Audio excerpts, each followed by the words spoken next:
Hi, this is Brad Ortiz. I'm a health science major and a senior at the University of South Florida. And after I graduate this semester, I'm hoping to pursue a career as an optometrist. So I want to talk a little bit about the career I'm hoping to get. So, what it's like to be an optometrist? Well, first off, what is an optometrist?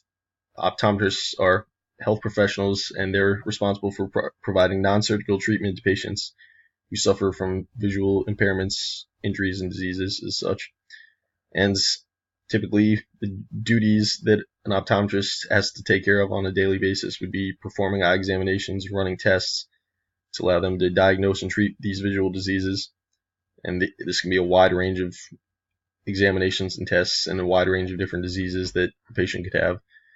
And on top of that, optometrists are also responsible for prescribing and implementing glasses and contact lenses, types of eyewear, and selling them to patients. That's also a big part of the optometry business.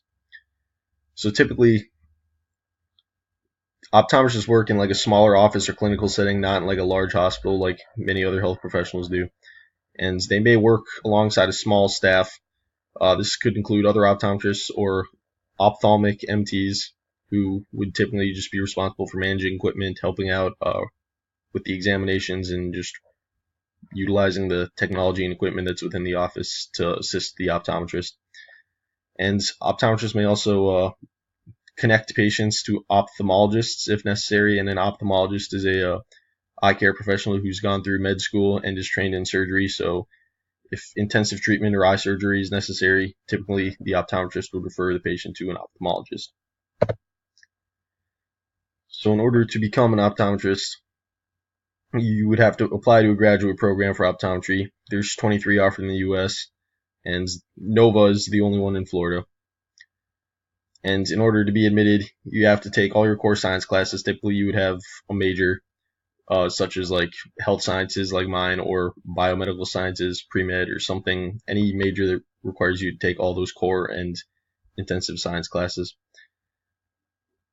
And you would also have to take the OAT, which is a standardized test specific to optometry school, similar to the GRE, only it's specifically centered around science courses that you would be taking if you were to go to optometry school.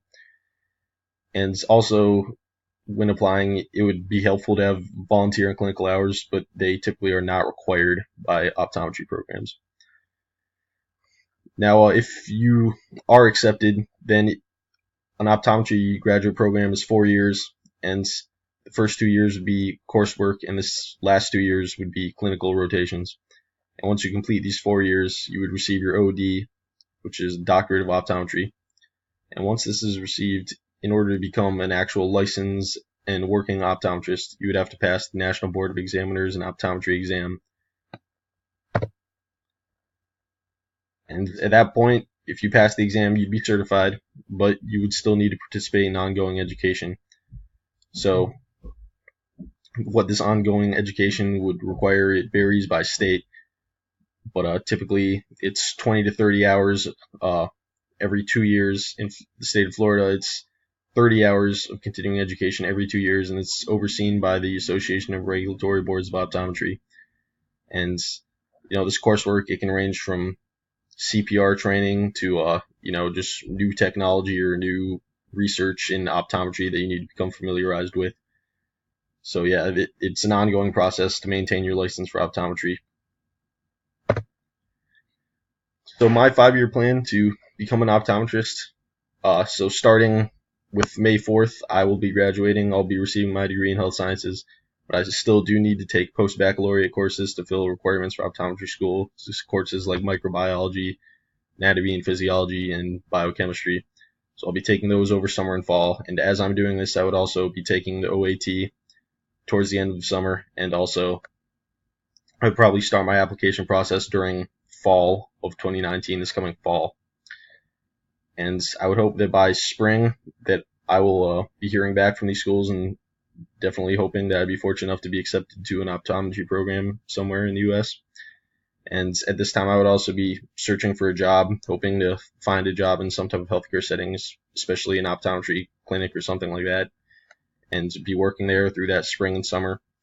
and then I'd be starting school in fall of 2019, and then I would begin my 4 years in the optometry graduate program, go through the process, and hopefully by 2023 be receiving my OD and taking the certification exam to become a licensed and working optometrist.